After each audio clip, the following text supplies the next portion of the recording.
chapitre 14, verset 31, Jésus dit, mais afin que le monde sache que j'aime le Père, que j'agis selon l'ordre que le Père m'a donné, levons-nous, partons d'ici. Bien-aimés dans le Seigneur, nous devons partir d'ici. Vous savez, j'aime bien le système des disciples. Le système des disciples, c'est un système que, quand vous suivez ça, vous ne pouvez pas rester sans faire comme votre maître. Quand tu es quelque part, quand ton maître fait quelque chose, tu t'approches. Parce que le maître, c'est votre conducteur. J'ai enfin compris une chose, c'est que Jésus utilise le mot Père pour nous montrer que la vie chrétienne, c'est une vie de disciple. C'est une vie de soumission. Au fait, il ne voulait pas semer la confusion à ses disciples. C'est pourquoi à un moment donné, il dit, celui qui m'a vu a déjà vu le Père. C'est lui le Père. Ah oui, c'est lui le Dieu. Mais il utilise seulement le mot Père pour montrer qu'il est soumis à son esprit. C'est-à-dire, un chrétien doit être aussi soumis à son esprit. Un chrétien n'est pas appelé à faire tout ce qu'il veut. Pas du tout. Regardez, Christ, même au moment de son agonie, il prie du Père. Il voit cette coupe. Elle le dépasse. Si tu pouvais faire débarrasser. Il n'a pas dit si je pouvais faire débarrasser. Parce que c'est le corps qui parle à l'esprit auquel il est soumis. Mais le Seigneur, c'est un Seigneur d'autre. Il dit, si tu pouvais faire débarrasser cela devant moi. Mais que ce ne soit pas ma volonté, mais ta volonté. Frère, vous avez des yeux, hein? Vous voyez pas ce que moi je vois. Ça veut dire seulement que chaque fois, même si c'est difficile, il faut dire Seigneur, que ce ne soit pas ma volonté, mais ta volonté. Oui. Commencez par employer cette phrase à partir de maintenant que vous êtes prêts. Apprenez à dire que ce ne soit pas ma volonté, mais ta volonté. C'est pas possible. C'est pas possible d'être chrétien si on n'est pas un chrétien disciple. Être un disciple, c'est la plus grande des choses dans la vie chrétienne. Je vous le dis, hein? Les disciples du Christ, ils ont été soumis du début jusqu'à la fin. Même Judas Iscariote, il a été soumis. Ah oui, vous devez savoir. Si vous n'êtes pas disciple, attendez, on va voir rapidement. Il dit, le verset 27, dit, je vous laisse la paix. Ah ça, là c'est le maître qui parle à ses disciples. Bien aimé, cette référence n'est pas pour tout le monde. Ce n'est pas toute la référence de la Bible qui appartient à tout le monde. Non, ceci appartient uniquement aux disciples. Je vous laisse la paix. Je vous laisse la paix. Quand on dit la paix, vous savez c'est quoi la paix? Non, vous ne savez pas. Il y a un monsieur dans la Bible qu'on appelle le prince de paix. Et c'est Jésus-Christ. Donc, je me laisse. C'est ça il dit par là. Je me laisse. Je vous laisse la paix. Je me laisse. Parce que la paix là, quand vous allez penser qu'il parle de la paix, je dors, je ne sens rien. C'est pas ça. Oh. La paix, c'est le Saint-Esprit. Non. Hein? Je vais vous montrer un autre exemple. Le roi qui est venu rencontrer Abraham, là, Melchisedec, on l'appelle roi de justice, roi de paix. C'est Jésus. C'est parce qu'il est venu dans un corps. On dit prince de paix. Le corps, Christ là, on l'appelle prince de paix. Mais là, il était venu dans un corps céleste. Oh, je vous ai parlé une fois de corps céleste, non? Oh, on va en parler si Dieu veut. Mais Melchisedec était venu dans un corps céleste. On l'appelle roi de Salem. Roi de paix, roi de justice. Celui qui n'a pas de paix, ni de mère, ni de date de naissance, ni de naissance. Lui là, hein? Comme il était dans le corps céleste, mais vu en physique, on l'appelle roi de paix. Maintenant, il a été né par un homme. Or, on avait dit qu'il n'a pas de lieu de naissance, non? Vous qui fêtez le lieu de naissance du Christ là, vous allez rendre compte à Dieu ce que vous fêtez. Maintenant, comme il est venu dans un corps, on l'appelle maintenant prince de paix, parce qu'il est venu d'un corps. C'est pourquoi lui-même dit le fils de l'homme. Bien, donc ici, il dit, je vous laisse la paix, je vous donne ma paix. Il a précisé maintenant, il dit, je vous donne ma paix. Je ne vous donne pas comme le monde donne. Ah! La paix que le monde donne. Il parlait de quel monde? Il parle du monde spirituel. Le monde spirituel donne la paix. Vous savez pas? Quand vous avez un problème et vous passez voir les représentants, les ambassadeurs du monde spirituel, il va te dire Kungong, kungong, kungong, kungong, kungong, plaît. Le gens, il est en train de faire comment on appelle, la prédiction. Il te dit, votre fils souffre d'un problème qui a été causé par sa grand-mère et sa tante depuis telle année. Et il va voir la pauvre femme va dire, monsieur le charlatan, qu'est-ce qu'on va faire? Il va dire, bon, vous avez 500 000. Oui, on a 500 000, donne ça. Il dit, d'accord, je vais le guérir.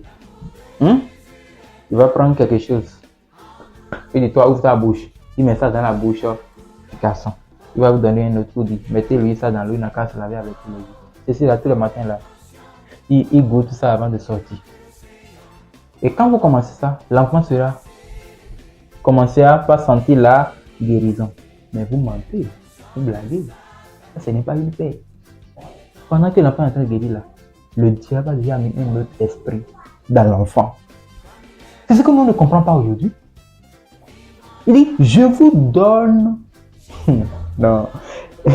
ma paix. Je ne vous donne pas comme le monde. Parce qu'il connaît que le monde aussi a une paix. Mais la paix frelatée. La paix originale, c'est en Jésus-Christ. Quand vous avez l'Esprit de Dieu en vous, vous avez la paix pour votre âme. Mais quand tu n'as pas ça, vous avez, c'est pas pour rien, le livre d'Hébreux, chapitre 24 dit, marchez avec la consécration et la paix avec tous. Et quelque part, il dit, parce que vous êtes les fils de la paix. Pourquoi il dit ça?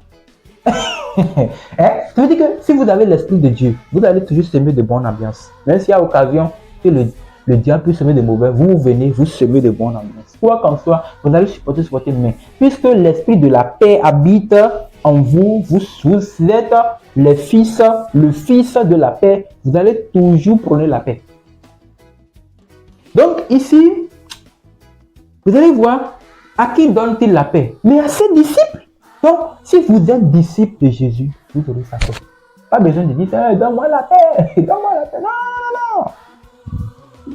La paix vient automatiquement que vous continuez de suivre Jésus. C'est pourquoi quand l'apôtre Paul citait dans Galates 5, versets 22 à 23, les fruits de l'esprit dit l'amour, la joie, la paix. Donc, vous voyez, la paix. Au fait, je ne parlais pas sur la paix, mais ça venait dans ma bouche. Bien. Donc ici, on va voir. Il dit que votre cœur ne se trouble point et ne s'alarme point. Ça veut dire que, parce que je vous ai dit que je vais partir juste quelques jours, vous n'allez pas me voir. Non, ne soyez pas troublés. Ne soyez pas heureux. Non. Puisque quand le Seigneur va laisser ses disciples, il va partir. Les disciples seront comme des traîtres devant les pharisiens et les sadduciens. Le Seigneur même était là. On insultait le Seigneur. On lui lançait la pierre. Ce n'est pas en son absence qu'on va respecter ses disciples. Vous savez bien. Frère, ce n'est pas parce que tu es chrétien qu'on ne doit pas dire n'importe quoi sur toi. Au contraire, parce que tu es chrétien, on te traitera de tous les mots. Mais ce qui peut t'aider, c'est la paix qui habite en toi. Le Saint-Esprit. C'est le Saint-Esprit qui vous conduit, qui peut vous aider à vaincre les moments douloureux, difficiles, compliqués. Donc, quand le Seigneur va partir, les disciples seront comme des orphelins. Et vous savez, la vie d'un orphelin ou bien la vie d'une veuve, quelqu'un qui n'a personne pour le supporter. Quelqu'un qui n'a personne pour le soutenir. Quelqu'un qui pleure, il ne trouve pas quelqu'un pour le suer des larmes. Il a faim, mais il n'a personne pour lui dire. Je n'en ai pas trop, mais prends ceci d'abord. Il n'a pas. C'est ça la vie d'un orphelin. Un orphelin, c'est quelqu'un à qui on fait n'importe quelle chose qu'on veut. On offense comme on veut. On pense qu'il n'a personne pour le défendre. Pourquoi Dieu venge pour les orphelins? Oui. La Bible dit. tu as abandonné l'orphelin, je vais te punir. Tu parles à Israël comme ça. Juge, fais bien le jugement de l'orphelin et de la veuve. Vous savez pas Dieu, hein? Dieu, c'est lui-même qui est le père des orphelins. Parce que nombreux souffrent de l'absence du père dans leur vie. Donc, il connaît. Si vous lisez, vous allez voir. Quelque part, il dit ici, je ne vous laisserai. Aïe, aïe. Jean 14, verset 18 dit, je ne vous laisserai pas orphelin. Je viendrai à vous. Pourquoi il a dit ça? Juste 10 jours. Mon Dieu. Dieu est amour. Dieu est amour. Si vous n'avez pas goûté ça, vous ne saurez pas ce que je dis. 10 jours seulement pour que les disciples puissent prier dans la chambre haute. Et Jésus sentait les douleurs. Il sentait leur tristesse.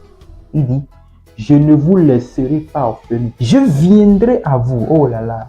La référence me met la joie dans le cœur. Donc il dit, je viendrai à vous. Ça veut dire que ne pensez pas que je suis en train de vous laisser pour toujours.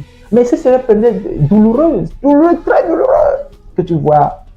Bon, comme nous qui sommes en mission, nous on comprend vite. Quand vous partez en mission quelque part, hein, vous faites seulement 2 mois, 2 bons mois, tous les jours avec les gens, et vous voulez les laisser, vous allez voir. Il y a certains même qui pleurent.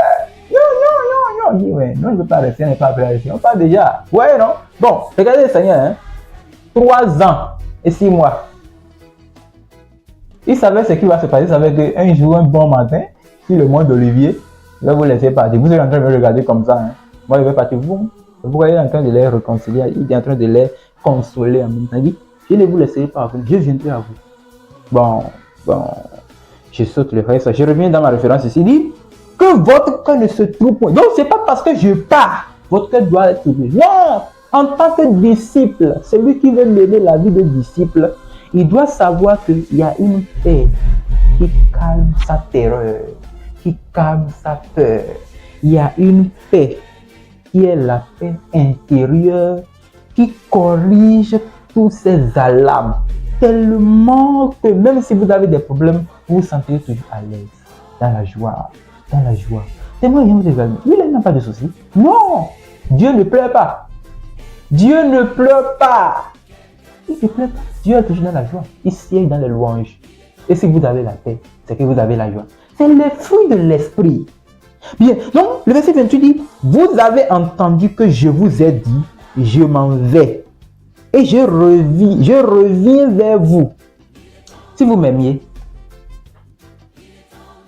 vous vous réjouirez de ce que je vais au Père. Amen. Ah, non. Ça c'est bien. Si vous m'aimiez, vous vous réjouirez quand je dis que je vais au Père. C'est une loi de transmission dans le disciple-là. Quand je vais au Père, ça veut dire qu'un jour vous aussi, vous viendrez vers moi. C'est le sous-ordre. Parce qu'il était sous l'ordre du Père, non? S'il part au Père, dans un jour, moi, disciple, j'irai aussi vers lui. Et je verrai que quand il dit qu'il partait au Père, il ne partait pas chez un Père, il partait chez lui. Et quand moi j'irai chez lui, la Bible dit, vous et moi, nous serons un. Bien, donc ici, vous allez voir, il dit, si vous m'aimiez, vous vous réjouirez de ce que je vais au Père, car le Père est plus grand que moi. Ouais. Alléluia. Le Père est plus grand que moi. Ça veut dire, grand. Le Père est supérieur que moi. Jésus est plus grand que moi. Chrétien, nous devons dire ça. Tu dois dire ça. Jésus est plus grand que moi.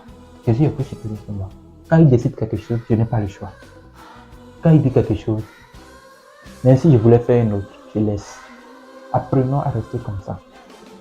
Vous êtes un chrétien, quand je lui parle, ça ne vous dit rien. Vous faites votre volonté, mais vous laissez Jésus. Vous n'êtes pas un disciple. Vous ne pouvez pas avoir la paix. Non. Si vous voulez la paix, apprenez à faire ce qu'il dit. Car le Père est plus grand que moi. Jésus est plus grand que moi. Les disciples ne peuvent pas avoir le Saint-Esprit si Jésus ne parle pas. Vous savez, lorsque Élisée voulait le pouvoir d'Élie, qu'est-ce qu'Élie a dit? Il dit cette chose que tu demandes est difficile. Pourtant, ça te sera fait quand tu me verras en train de monter. Si Élie ne partait pas, Élisée n'aura pas la double portion. Bien aimé, vous avez compris? Le disciple, hein? Le verset 29, il dit, et maintenant, je vous ai dit ces choses afin qu'elles arrivent, afin que lorsqu'elles arriveront, vous pourriez. Yes, yes, yes, yes, yes. Je vous ai dit ces choses. Je vous ai averti que vous aurez la persécution. Je vous ai averti que vous aurez la tribulation. Je vous ai averti qu'il y aura des guerres contre vous. Je vous ai averti que les gens vont lutter contre vous. Je vous ai averti que vous aurez beaucoup de choses qui se produiront. Écoutez-moi. Je vous donne ma paix. Avec cette paix, rien ne pourra vous vaincre. Mais quand ces choses arriveront, vous puissiez croire encore que je suis en train de vous dire la vérité. Le verset 30. Je ne parlerai plus guère avec vous. Oh mon Dieu. Je ne parlerai plus guère avec vous. Quand Jésus parle comme ça à ses disciples, ça veut dire qu'il voulait apprendre à ses disciples la distance. On dit la distanciation, bien la distancialisation. En fait, la distance. Il voulait mettre une distance entre ses disciples et lui.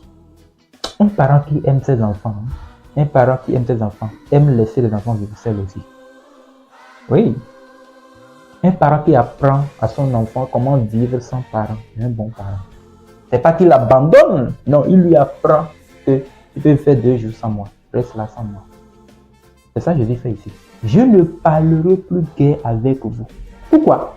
Parce que le temps de ténèbres s'approche. Il va d'abord passer par la croix. Donc, le temps là, il devait être loin de ses disciples pour les éviter le scandale. Les apprendre à vivre aussi seuls. Parce que les temps viendront où Jésus ne sera pas visible. Mais il sera invisible en eux. Tu dis, je ne parlerai plus guère avec vous. Jamais cette phrase avant. Hein. Et quand il te dit un peu, je te dis, je ne parlerai plus guère avec vous.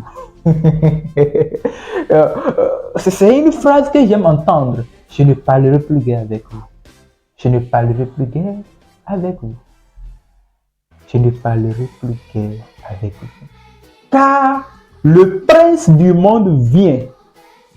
Il n'a rien en moi. Ouais, ça là. Il libère les mystères que même les disciples ne comprenaient pas. Car le prince, Satan même, vient me peser. Il vient vérifier si vraiment je suis le fils de Dieu. Mais il n'a rien en moi. Bien aimé, si vous êtes vraiment disciple, Satan ne doit rien voir en vous. Si vous êtes disciple, apprenez à vivre sous l'ordre de votre maître, qui est Jésus-Christ. Et Satan n'aura rien en vous. Le dernier verset. Mais, afin que le monde, et le prince du monde, non? Si le prince du monde vient et il n'a rien en moi, le monde aussi doit savoir que j'aime le Père. C'est parce que j'aime le Père que le prince de ce monde n'a pas vu les choses de ce monde en moi. Vous n'avez pas compris, hein?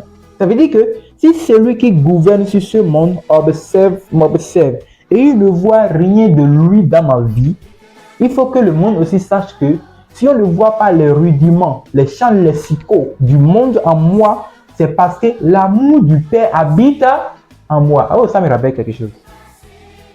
1 Jean 2, verset 15. N'aimez point le monde, ni les choses qui sont dans le monde. Si quelqu'un aime le monde, l'amour du Père n'est point en lui. Est-ce que Jésus a besoin de dire cette phrase? Non. Mais il dit ça pour nous montrer la vie d'un disciple. Si l'amour du Père est en vous, l'amour du monde ne doit pas être en vous. L'amour du monde n'est pas en vous. C'est parce que l'amour du Père est en vous. L'amour du Père n'est pas en vous. C'est parce que l'amour du monde est en vous. Bien-aimé, chrétien, toi tu aimes Dieu. Tu aimes Dieu et tu aimes les problèmes de ce monde. Vous aimez Dieu, pourtant vous aimez l'habillement. Vous aimez vous habiller, vous embellir plus que Dieu. Vous, chrétiens, vous faites, les femmes chrétiennes font 1-2 heures dans le salon de coiffure, que moi j'appelle salon du diable. Hein? Pour se rendre belle, Mais elle ne trouve pas 5 minutes, 30 minutes pour méditer la parole de Dieu. Et tu me dis que l'amour du monde n'est pas en toi. Écoutez-moi. Vous pouvez passer des temps en train d'observer les jolies robes, les jolis pantalons que vous allez porter. Mais vous n'observez pas votre vie dans le miroir de Dieu. C'est honteux. Le prince du monde vient. Il n'a rien en moi. Le prince du monde vient. Il n'a rien en moi. Vous ne pouvez pas contrôler votre habillement. Pourquoi? Parce que vous aimez le monde. Vous chérissez le monde. Vous jouissez le monde. Vous savourez le monde. Vous buvez le monde. Vous êtes enivré du monde. Quel genre de disciple aime l'ennemi de son maître plus que son maître?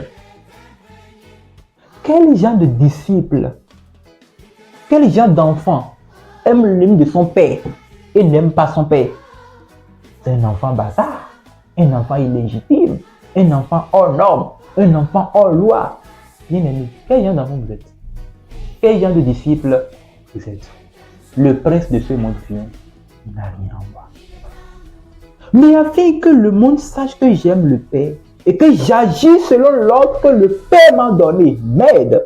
Puisque le monde devait savoir que moi, j'ai l'amour de Dieu en moi et que je ne fais qu'agir selon ce que Dieu me dit de faire. Pierre, Jean, Jacques, André, Barthélemy, Thomas, Judas, levons-nous, partons d'ici. Cette phrase, levons-nous, partons d'ici. Je préfère écrire ça quelque part, coller ça quelque part, pour ne pas oublier. Levons-nous, partons d'ici. Afin que le monde puisse savoir que nous ne sommes pas dans ce monde, levons-nous, quittons le monde. Quittons les modes du monde. Quittons l'habillement du monde. Montrez à Dieu que nous sommes ses disciples. Quittons les musiques mondaines. Quittons les styles de vie jézabéliques que le monde a imposé, que le diable a imposé au corps du Christ. Aujourd'hui, on ne contrôle pas l'habillement des femmes. Frère, afin que le monde sache que vous aimez le Père et que vous agissez selon la volonté du Père, enlevez votre bague que vous avez au doigt, quoi qu'en soit le nom qu'elle porte. Sœur, afin que le monde puisse savoir que vous aimez Dieu et que vous agissez selon Dieu, enlevez vos boucles d'oreilles. Bien-aimé, afin que le monde sache que tu es un disciple et que tu es sous l'ordre du disciple et non sous l'ordre du monde, va me raser tes tresses là. Afin que le monde le sache. Faites-vous dépouiller. Pas te faire dépouiller. Le raisonnement que vous cherchez, c'est le raisonnement charnel. C'est la chair qui vous conduit. Des fois, on est esclave de la chair, mais on essaye de gérer. Frère, tu regardes, hein, si moi je ne porte pas cette chose, c'est toutes les femmes, quand je ne m'embellis pas comme ça, on va se moquer de moi. Tu es charnel. Excuse-moi de te dire la vérité, hein. Tu es adamique. Tu es un pécheur, esclave, vendu au péché. C'est à cause de ça que tu as la honte de définir ton identité devant le monde. Moi, si la Bible disait hein, qu'on peut marcher nu, j'allais marcher nu pour montrer au monde que tout ce que Dieu dit, je peux faire. Le chemin de Dieu, aussi longtemps qu'il sera facile ou difficile, j'obéirai. Pourquoi? Parce que Jésus m'a donné la paix. Si vous êtes son disciple, faites ce que vous voulez. Il dit, faites ce qu'il vous dit de faire. Mais si vous n'êtes pas son disciple, luttez contre cette vérité. Mais il y a une chose que j'avais oubliée. Cette vérité que quelqu'un rejette aujourd'hui, l'attend sur le portail du ciel. Que le Seigneur vous bénisse. Amen.